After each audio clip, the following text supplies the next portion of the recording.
Hey, what's going on YouTube? This is your certified life and relationship coach, Coach Court, and in today's video, I want to talk to you about the first 90 days with a dismissive avoidant.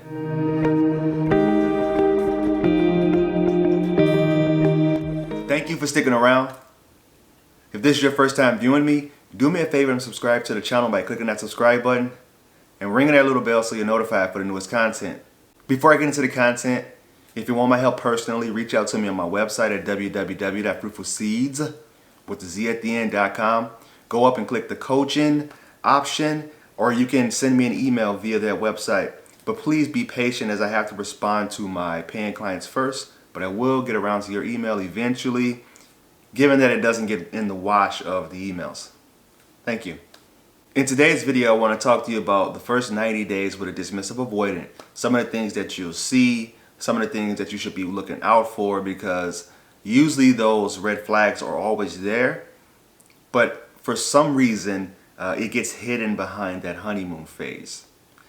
The first 90 days, they can look like somebody that are secure or maybe even anxious. They'll be giving you promises about the future, maybe talking about marriage and saying statements like this is something I've never experienced before. You may be the one for me. Talking about marriage, talking about kids, moving in together, the whole 9 yards. I was coaching a couple clients, and it's kind of for specific examples, they would say that their dismissive avoidant seemed like somebody that was really secure, and they were actually pursuing them. So this is kind of what made them get upset and leave scratching their head like, what in the world happened? Because this person was running after me. They pursued me. I didn't even want to be with them at first. They came after me very hardcore. So they're a little bit flustered and severely hurt by that person kind of pulling back and disappearing on them or becoming their emotional unavailable self. So this is something that you usually see. Intimacy will be there. Some of the things that go on as far as like in the bedroom or the romance, that'll be there. That'll be kind of in full swing, and they really give you the trial version of the relationship, or what the relationship could be, because we fall in love with the potential within the first 90 days. The example that I like to use is the trial membership of the relationship. What that looks like is during the trial membership, you get all of the perks of the relationship. You get all the intimacy, you get all the love bombing, you get all of the perks of being in a really healthy and happy relationship. But when you subscribe to that person, aka when you decide to become exclusives or give them a relationship, that's when they start to pull away all of the trial perks that you once had. That's when the closeness starts to fade. The good morning text, the initiating contact, they start to fade. And all of these things can be cloaked. They can be hid behind, the honeymoon phase. Because when you're in a honeymoon phase, you have this rush of endorphins, oxytocins that come to your brain. And oxytocin is the bonding chemical in your brain. Now, I'm not a therapist. This is something that I've learned over time. These are things that I study. My degree was in sociology, and I took a couple psychology classes. So these are something that I'm not licensed in, but this is just stuff I know. I just want to pass that to you. So there's this rush that happened in their brain. It's almost like, what I've learned is it's almost like the equivalent to being on a drug like heroin or cocaine, because your brain is really being altered and you're just having a rush of those feel-good hormones. When the trial version ends though, and you decide to commit to that person, that's when they'll start to pull away everything that they once were giving you. And you get really bent out of shape, upset. You feel duped. You feel like everything was a complete sham and false. You actually wonder, like, was this thing that I was in even real? And I can tell you that it really was real.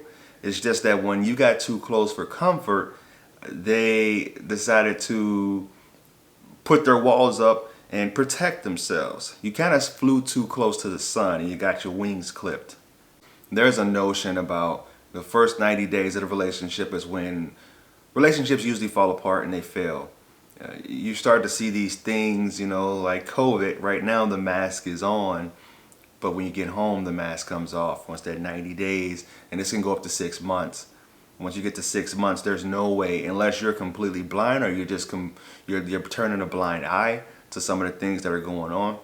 You should know that some of those things that they're doing are very unhealthy as far as communication wise and as far as the level of intimacy and closeness that they refuse to give you. So I'm going to help you out. I'm going to give you a few things that you really should be looking out for throughout the first 6 months of the relationship. The first thing is, do they make a lot of excuses for why they can't hang out? So if you're planning on having some type of meetup or hangout session, are they canceling dates because they had work that came up, or they had a previous engagement with a friend or a family member, and these were things that didn't matter when you guys first started talking? Then that's something that you really should take into consideration. Like, really think about that. Because people, if they're really in love with you and they really want to make this relationship work, they will put a lot of the things that were priorities first on the back burner for you. Like, you move up the ladder. One thing that I've learned was when dismissive people get into relationships, they rapidly move down the ladder of priorities, because it's kind of like, all right, I have my home life in order, I have my girl, I have my boyfriend. I don't have to put a whole lot of energy into that area of my life. I need to go out and get into my purpose again and start to kind of get back into my hobbies and my friends. Like, now that I have that, it's in order, they kind of see it as like you don't have to put a whole lot of energy into that, because I'm your girl, I'm your guy. I don't know why we need to constantly be in communication or constantly meet up or hang out with each other. That's not something that should need to happen. It should be easy flowing. If they struggle to upload pictures of you on their social media or post some of the things that you do on dates on social media, that could be a red flag. Now, it may not be, because some people are very private. There's still a lot of people out there that don't want to post any personal things on their social media accounts. They don't want to make that public. So that's why I said it could be a red flag.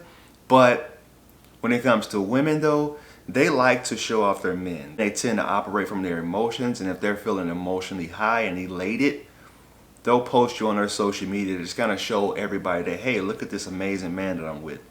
Another thing to be mindful about is they fear being vulnerable as far as talking about their exes or some of the things that they've experienced throughout childhood. They really keep that private. They don't like to share those type of things because it feels uncomfortable, and it gives you a little glimpse into how their mind works. So they won't even do it. They won't even bother to go into those conversations, because some of it was really traumatic, and some of it is making them feel and forcing them to bring those feelings to the forefront, and they don't want to do that. So they would much rather have this fun, light, superficial experience instead of going really deep into some of the things that kind of formed them and made them who they are, because it just feels a little bit too painful and it makes them look weak, and they don't like showing their weaknesses. They're kind of black and white in some of the ways that they think, and I think this has a lot to do with the way that they had to fend for themselves. It's either my way or the highway. So when somebody comes in and challenges their ways of thinking and some of the things that they feel is their truths. So if you found this video of any value, please like, comment, and share. Follow me on my other social media accounts. Twitter is Coach Court 2. Instagram is I am Coach Court. Facebook is I am Coach Court. Thank you guys. Now we'll talk to you soon.